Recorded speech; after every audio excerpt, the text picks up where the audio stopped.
Et encore une fois, le plus c'est la formule. Si on commence à regarder autour de cos et de sin, on va rien trouver. Puisque tous les cos et sin qu'on a, c'est cosinus AX plus B ou sinus AX plus B. C'est pas le cas ici.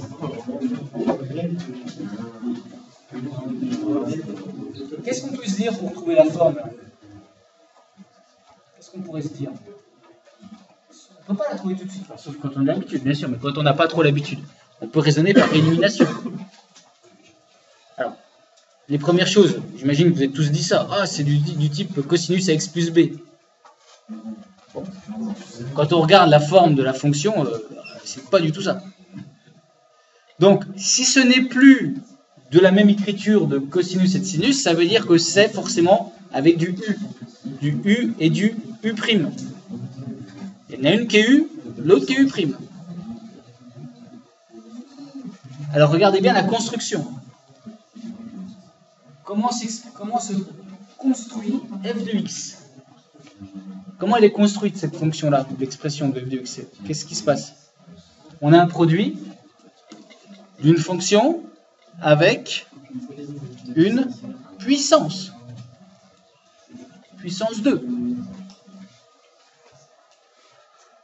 Vous voyez ça? On a un produit d'une fonction avec la puissance d'une autre. Quand vous regardez bien, vous remarquez donc que f est du type U' fois U puissance. Alors n, mais nous on va l'adapter à notre situation, c'est U puissance 2.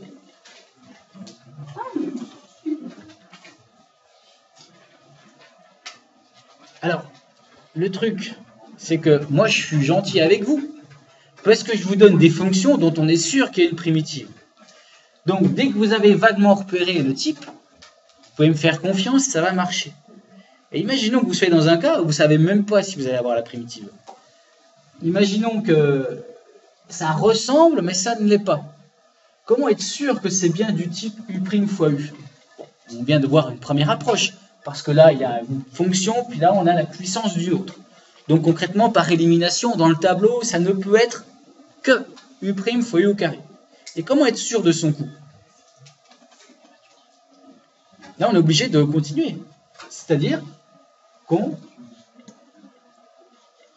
pose.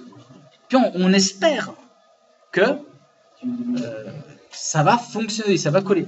C'est-à-dire que dire cette phrase-là, en fait, ce que je voulais vous dire, c'est que c'est un petit peu prématuré.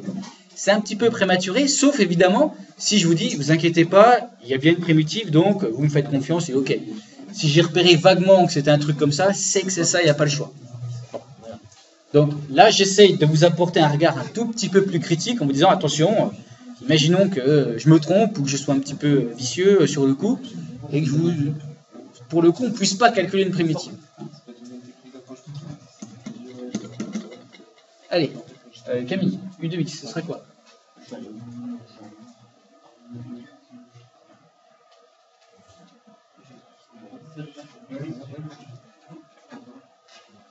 Si ça, c'est bien du type U' fois U puissance 2.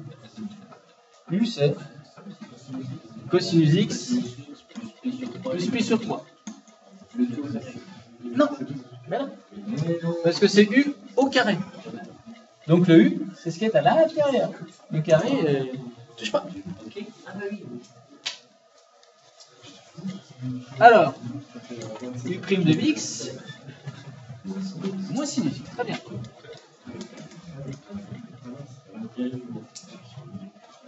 Et donc maintenant, qu'est-ce qu'on fait? On écrit la fonction dont on connaît une primitive. C'est-à-dire, on écrit la fonction qui a x est ceci,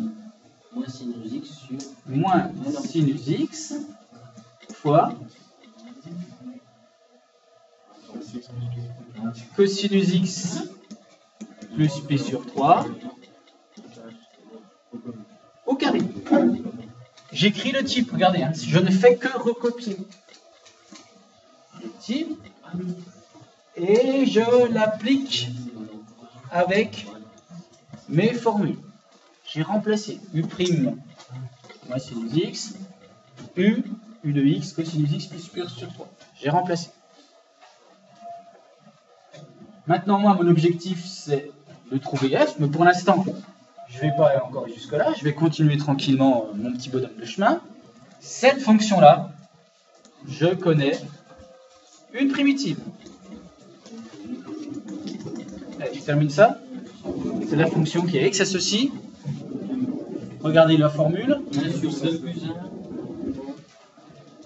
1 sur 2 plus 1, donc 3, on écrirait 3 bien évidemment, fois cos x plus pi sur 3, 2 plus 1, donc 3. Donc en fait, 1 tiers. Oui, je l'ai entendu. Quel enthousiasme. Effectivement, le coefficient qui manque, il faut trouver, c'est fois moins 1, bravo. Fois moins 1, et donc la primitive, forcément, je la multiplie par moins 1 également, et bingo, vous avez trouvé, donc il faut conclure, hein, j'ai pas terminé. Conclusion, une primitive de petit f et grand F définie par grand F de x égale moins cosinus x plus pi sur 3 au carré, le tout sur 3. Voilà.